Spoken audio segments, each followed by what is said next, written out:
അപ്പോൾ നമ്മളെപ്പോഴും നന്ദിയുള്ളവരായിരിക്കണം. മനുഷ്യരോട് നന്ദി ഉണ്ടാകണം, ദൈവത്തോടും നന്ദി ഉണ്ടാകണം. ചിലർക്ക് എന്ത് ചെയ്താലും നന്ദി എന്ന് പറയുന്നൊരു സാധനം പറയത്തില്ല. കഴിഞ്ഞ ദിവസം ഞാൻ പറഞ്ഞു നമുക്ക് നന്ദി പറയാനൊരു ദിവസമാണ്. അതേസമയം പ്രാർത്ഥനാ വിഷയം പറയാനായിരുന്നെങ്കിൽ എല്ലാവരും പറഞ്ഞേനെ അത് കിട്ടണം ഇത് കിട്ടണമെന്ന്. നന്ദി എന്ന് പറയാൻ വേണ്ടി തന്നെ നിങ്ങൾ സമയം കണ്ടെത്തണം. ഇന്ന് കണ്ടെത്തണം. പകൽ മുഴുവൻ നന്ദി പറയണം. വണ്ടി ഓടിക്കുമ്പോൾ നന്ദിയായിരിക്കണം, കുക്ക് ചെയ്യുമ്പോൾ നന്ദിയായിരിക്കണം, എങ്ങോട്ട് ഇറങ്ങിയാലും നല്ല വസ്ത്രം ഇടുമ്പോൾ നന്ദി പറയണം. നല്ല വസ്ത്രം ഇടാൻ തന്നെങ്കിൽ ഇന്ന് ജോഷുമോൻ്റെ ഷർട്ടാണ് ഞാൻ ഇട്ടിരിക്കുന്നത്. സ്വതം നമ്മൾ നന്ദി പറയണം, എല്ലാത്തിനും നന്ദി പറയണം. കർത്താവിൻ്റെ സന്നിധിയിൽ എപ്പോഴും നന്ദിയുള്ള ഹൃദയമുള്ളവരാണ്. നന്ദിയുള്ളവൻ പ്രത്യേകിച്ച് വേറെ ഒരു കാര്യവും അവൻ തേടിപ്പോകണ്ട. ദൈവം അവന് വഴികൾ തുറന്നു കൊടുക്കും, അവൻ ചെയ്യും. കാരണം കർത്താവിനറിയാം ഇവൻ എന്ത് കൊടുത്താലും നന്ദിയുള്ളവനാണ്.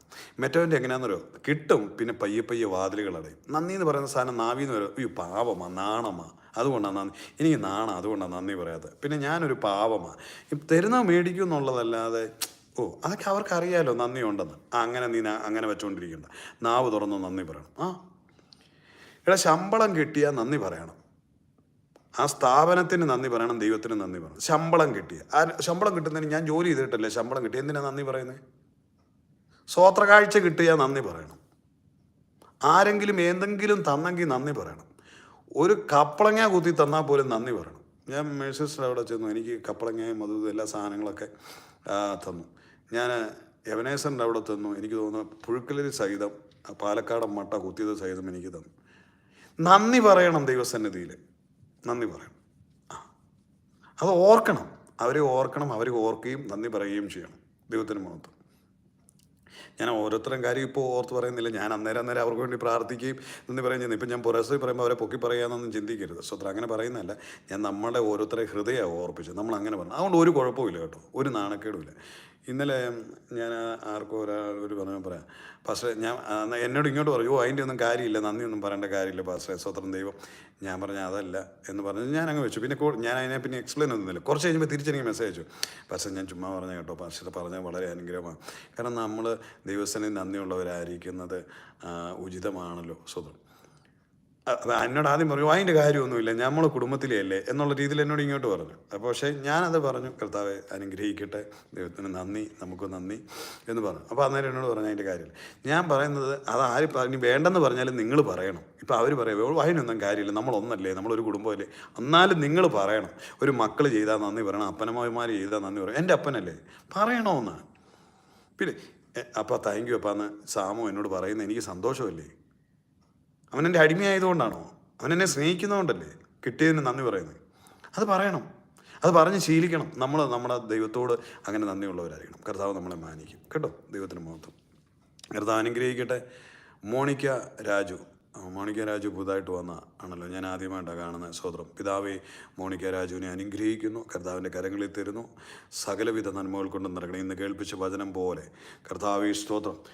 തിരുവചനത്തിൽ ഇന്ന് പറഞ്ഞ ആലോചന പോലെ പൂർണ്ണശക്തന്മാർ ഒരെണ്ണം തന്നെ അനേകരുമായിരുന്നാലും അവർ അങ്ങനെ തന്നെ ഛേദിക്കപ്പെടും. ശത്രു അവൻ കഴിഞ്ഞു പോകും. നിന്നെ അല്പം താഴ്ത്തിയെങ്കിലും നിന്നെ ദൈവം ഇനി താഴ്ത്തുകയില്ല. ഇപ്പോഴോ നിൻ്റെ മേലുള്ള നുഖങ്ങളെ ഉടച്ച് നിൻ്റെ ബന്ധനങ്ങളെ അറുത്തു കളയുകയും ചെയ്യും. യേശുവിൻ്റെ നാമത്തിൽ മോണിക്കായി ഞാൻ അനുഗ്രഹിക്കുന്നു. കൃപയിലോടുന്ന് പൊതിഞ്ഞാട്ട് യേശുവിൻ നാമത്തിൽ തന്നെ ആമേൻ. കർത്താവെ അനുഗ്രഹിക്കുന്നു. ഇന്ന് വൈകിട്ട് 8 മണിക്ക് നമ്മുടെ കുടുംബ പ്രാർത്ഥനയുണ്ട്. എല്ലാ ദിവസവും 8 മണിക്ക് നമ്മുടെ കുടുംബ പ്രാർത്ഥനയുണ്ട്. നമ്മൾ പണ്ടൊരു ഈ ലിങ്ക് അയച്ചിട്ടില്ലേ, അത് അന്ന് മുതൽ ഇന്ന് വരെ ആ ലിങ്ക് തന്നെയാണ് നമ്മുടെ സൂമിന് ഉപയോഗിക്കുന്നത്. അത് നിങ്ങളുടെ കയ്യിലുണ്ടെങ്കിൽ അങ്ങോട്ടോ ഇങ്ങോട്ടോ നിങ്ങളുടെ പ്രിയപ്പെട്ടവർക്കൊന്ന് ഷെയർ ചെയ്ത് കൊടുത്താൽ മതി. ആ ലിങ്ക് ഒന്ന് സേവ് ചെയ്തിട്ടോളൂ. ആ ലിങ്കിൽ തന്നെയാണ് നമ്മുടെ മീറ്റിംഗ് എപ്പോഴും നടന്നുകൊണ്ടിരിക്കുന്നത്. വൈകിട്ടത്തെ മീറ്റിങ്ങുകൾ, സൂം മീറ്റിങ്ങുകൾ, പകലത്തെ മീറ്റിങ്ങുകൾ, വെള്ളിയാഴ്ച മീറ്റിംഗ്, ഞായറാഴ്ച മീറ്റിംഗ്, കൺവെൻഷനുകൾ, എന്ത് നടന്നാലും അതെല്ലാം ആ ഒരു ലിങ്കാണ്. ഇതുവരെ മാറ്റിയിട്ടില്ല. മാറ്റുമ്പോൾ ഞാൻ പുതിയത് അയച്ചു തരാം. അതുകൊണ്ട് ആ ലിങ്ക് ഇനിയും ഞാൻ അയച്ച് കിട്ടിയില്ലെന്നൊക്കെ ചിലർ എന്നോട് പറയുന്നുണ്ട്. ചിലപ്പോൾ ഞാൻ വിട്ടുപോകും വൈകിട്ടത്തെ മീറ്റിങ്ങിന് അയക്കാനായിട്ട് എല്ലാവർക്കും. അപ്പോൾ കോമണായിട്ട് ഞാനൊരു ബ്രോഡ്കാസ്റ്റ് ടീമിനകത്തോട്ടാണ് ഇത് അയക്കുന്നത്. അപ്പോൾ ചിലർക്കത് ഇപ്പോൾ കിട്ടാതെ വരുന്നുമുണ്ട്. അതെന്താണെന്ന് എനിക്കറിയില്ല. ചിലപ്പോൾ ഈ വാട്സപ്പിൻ്റെയൊക്കെ വല്ല അപ്ഡേഷൻ ആയിരിക്കും. എന്താണെങ്കിലും നിങ്ങളുടെ ഒരു പഴയ ലിങ്ക് ഉണ്ടെങ്കിൽ ഒന്ന് സേവ് ചെയ്ത് ഇട്ടേക്കണം. 24 ഇട്ടിരിക്കുന്നതുകൊണ്ട് പലർക്കും ചിലപ്പോൾ അത് കഴിയുമ്പോൾ ഇതങ്ങ് വാനിഷായി പോകും.